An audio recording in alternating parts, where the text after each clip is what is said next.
This is Al Brooks. Thank you for watching my Brooks trading course. This is the second of two videos on starting out as a trader. I first want to talk about how to advance as a trader. Next, I'm going to be talking about some emotions.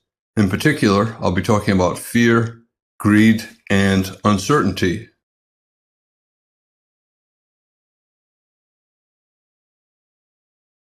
When you start out, I think it's better to be pretty selective and look for only the 1 or 2 or 3 best swing trades of the day. Buying low, maybe selling high, buying low, selling high. Buying a 50% pullback. I know it's more than 50%, but it's about a 50%. We have a double bottom. We have a breakout below a double bottom that's reversing up, and it's around a 50% pullback. And then again, another 50% pullback here. 3 pushes up, 1, 2, 3, so a wedge top with a decent sell signal bar. Look for trades like that. I talk more about these in the video on best trades.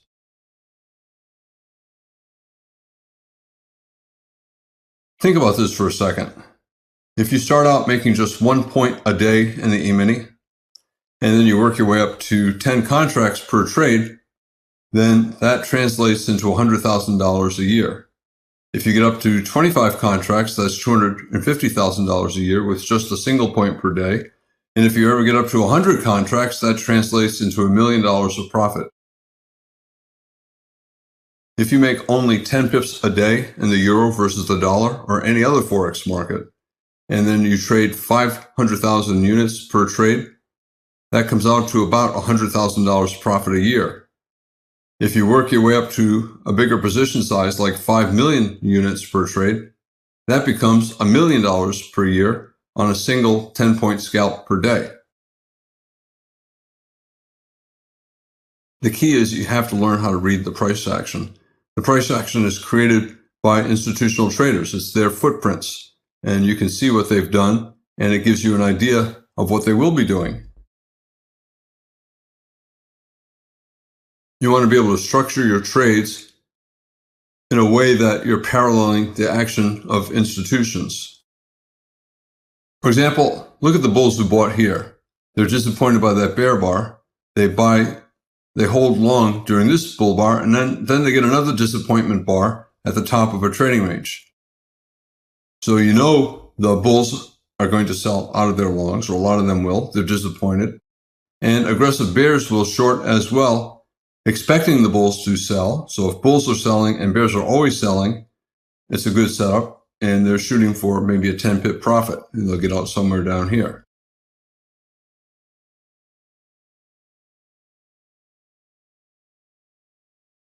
I want to talk a little bit about emotions.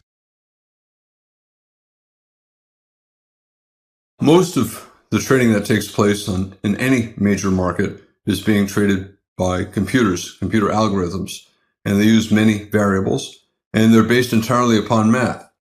When I say emotions are not variables that the computers consider, that is not entirely true, but for the most part it's true. For example, some computers will look for words like fear or anger or depression or overbought or oversold, and they'll count the number of times those words are used in maybe Twitter over the course of the past 5 minutes. And they will make trades based upon that. But in general, the computers are basing their trades based upon the charts, not on emotions.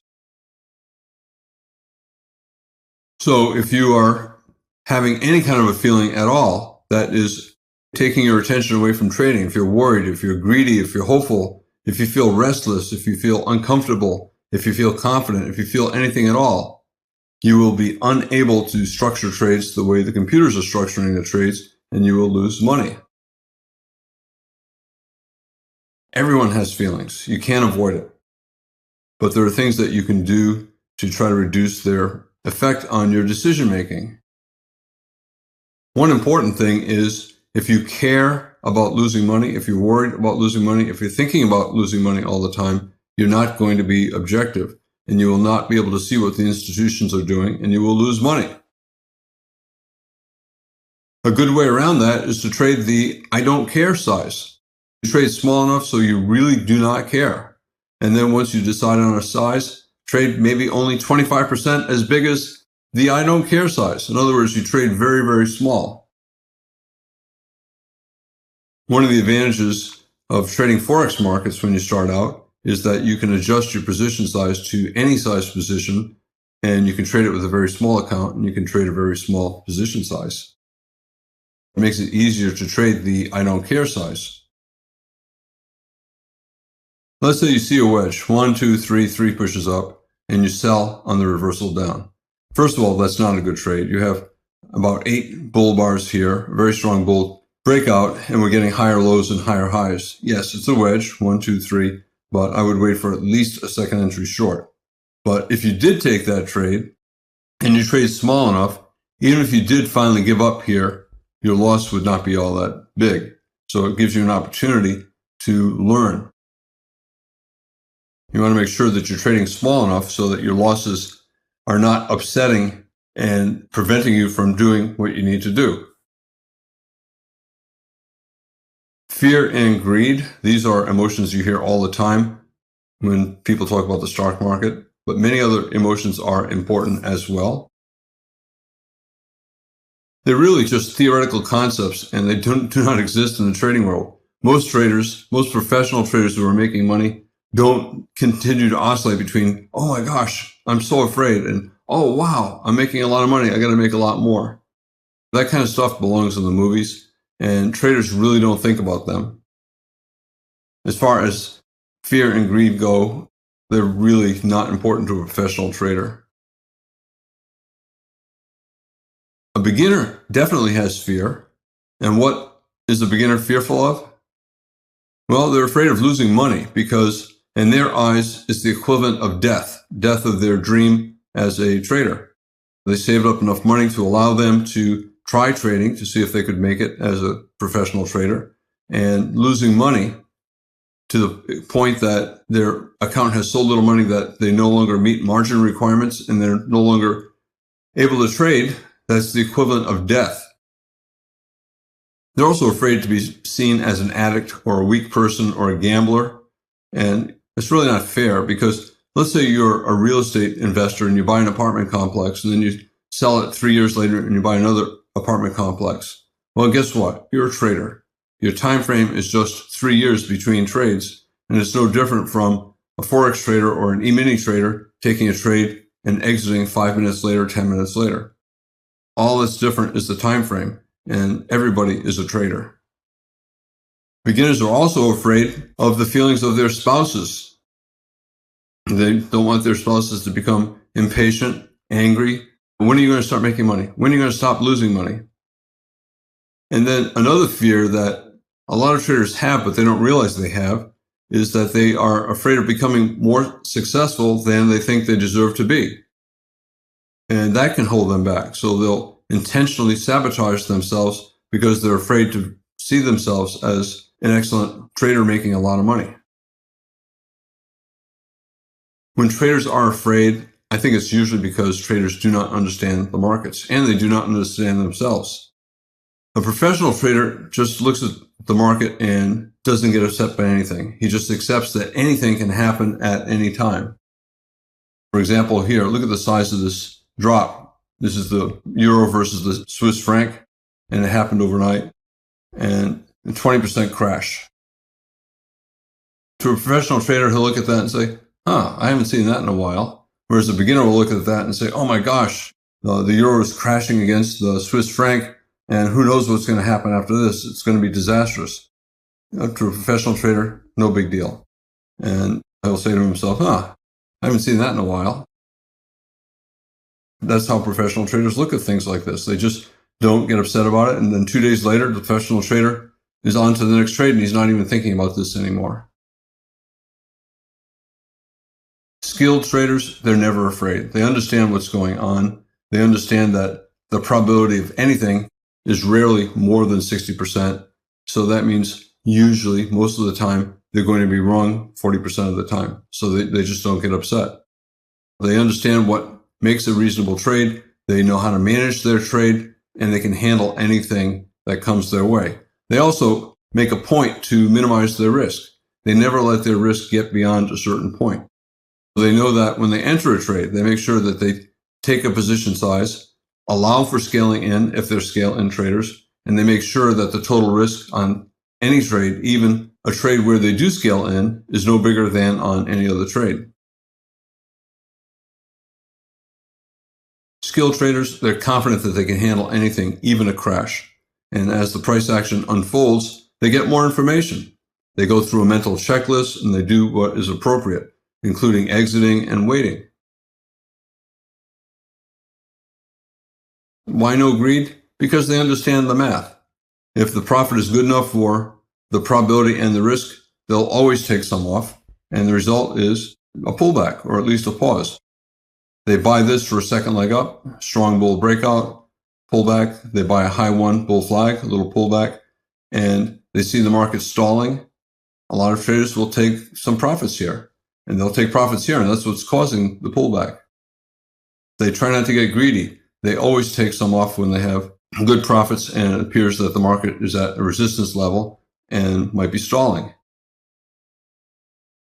Greed, when a person is greedy, they want more than what is logical. You cannot make money if it's illogical. You have to have a logical approach to management, otherwise you're going to lose. So you just stay calm and you just be objective and you use logic to guide your management. Now, I said that all good traders are fairly immune to emotion, but they obviously are always feeling something, but they're very good at not letting emotions influence their decisions.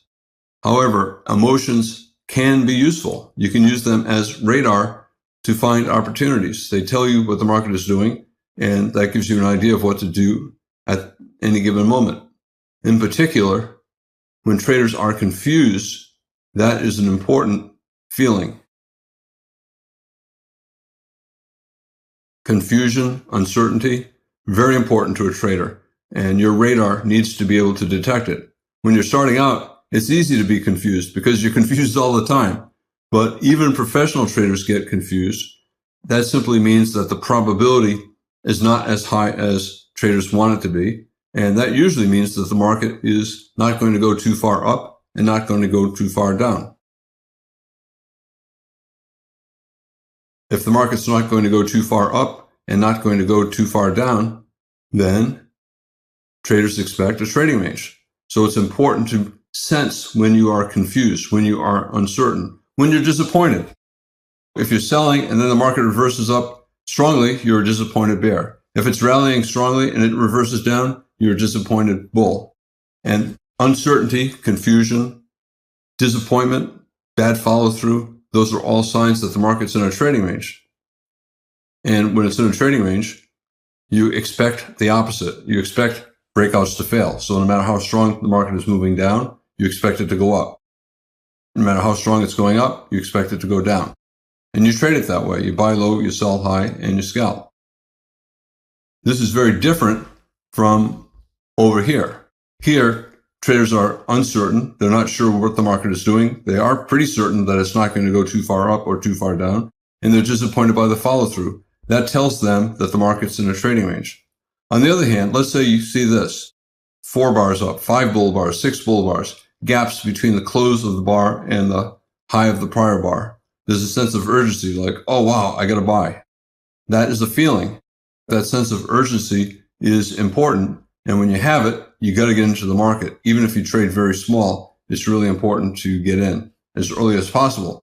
It doesn't matter if you buy here or here. You're still almost certainly going to make money. However, it's easier to make money if you buy early on. Your risk is less and the profit potential is more. So you use these feelings to make money. Uncertainty and disappointment, if that's what you're feeling, that tells you that you believe the market is in a trading range. And in a trading range, you want to be buying low. You buy to buy back a short or to put on a long. You sell high to sell out of a long or to put on a short. And you take quick profits because you believe the market is not going to go very far.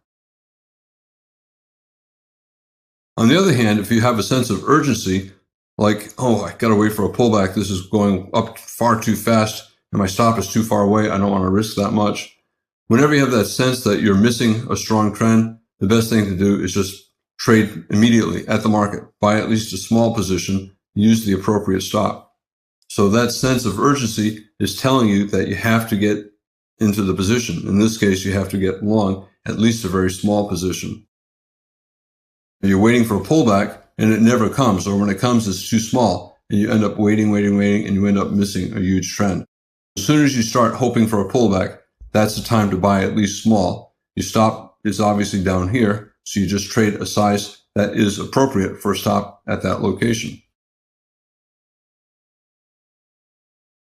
And it doesn't matter how you buy. You can buy closes, you can buy at the market, you can buy below bars, you can buy above bars, you can buy a bear close here, betting the bear reversal will fail. It doesn't matter. You just have to get long. You can buy a trend resumption up, you can buy above a bull bar. We got a pullback here, buy above the high of the bull reversal, betting that the trend is about to resume, so you can buy with a stop order. Now, can anyone really make money? Sure, lots of traders make a lot of money. Some students are extremely profitable. I get emails from traders regularly telling me that they're making a lot of money. And so, yes, it's possible, but it takes a lot of work. And the websites that make it sound like it's easy, you just spend a couple weeks learning a few things. I just don't believe that that's possible. That's why I have so many videos here. I'm trying to provide the information that a trader needs to really be successful. The traders who are making money, they study. After the market closes, they make notes. They go back to my video course, to my books, to any other reference information that they have. They look at charts that they've collected over time and made notes on. They're constantly taking notes until they learn how to trade profitably, until things are pretty much reflexive. You don't have to be perfect. All you have to do is be consistently good. So the goal, obviously, is to make money, but don't worry about being perfect. Only look to be good.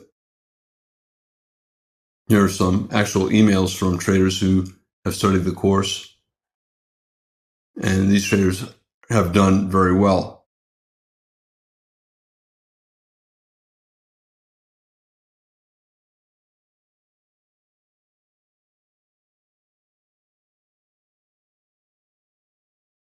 In this video, I talked about how you start out as a trader and how you progress. In particular, how you can make a lot of money if you get consistently profitable and simply increase your position size. And then I talked about emotions and how computers, for the most part, ignore them, and traders have to learn how to minimize them. However, your feelings are a radar, and if you're feeling a lot of fear and greed, well, that tells me that you're starting out and you're worried about the wrong things. You're probably trading too big. You should trade I don't care size. On the other hand, if you're feeling uncertain or confused, the market is probably in a trading range, so you should trade like a trading range. If you feel like the market is racing up or down and you're waiting for a pullback to enter, there's a sense of urgency. Then you have to trade small and enter at the market. This is Al Brooks. Thank you for watching the Brooks Trading course. This is the second of 2 videos on starting out as a trader.